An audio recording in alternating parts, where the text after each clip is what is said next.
Let me ask you a serious question.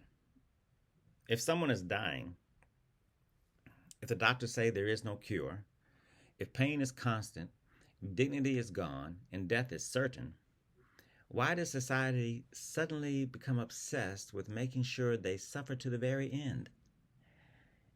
New York just passed a law allowing terminally ill adults 6 months or less to live to choose to end their lives with strict medical safeguards. And immediately the outrage came, mostly religious outrage. Opponents say this violates God's will, this undermines morality, this is a slippery slope. But notice something.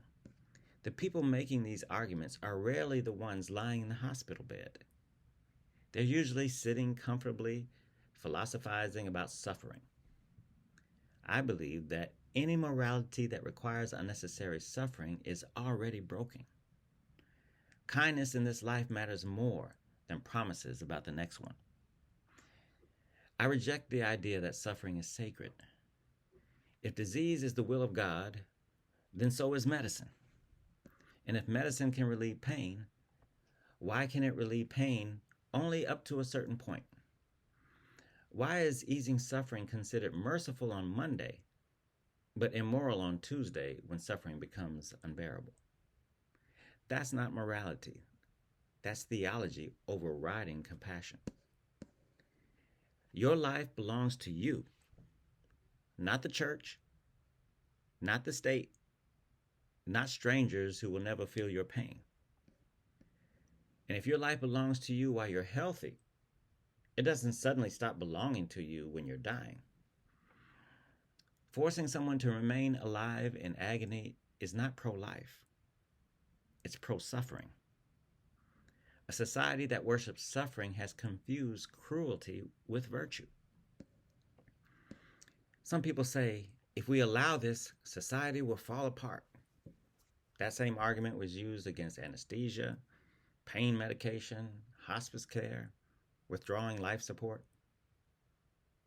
And yet, here we are. 12 states, Washington, D.C., multiple European countries. Society didn't collapse. What collapsed was the idea that suffering itself is morally necessary. The governor of New York said that her faith taught her that God is merciful. I'm glad when mercy wins, even when it arrives wrapped in theology. But compassion does not require divine permission. You don't need a Bible verse to know that torment is wrong. The law doesn't shorten life. It shortens torment. It doesn't reject morality. It reclaims it. And if your moral system demands agony instead of mercy, then I say the problem isn't the law. The problem is the moral system.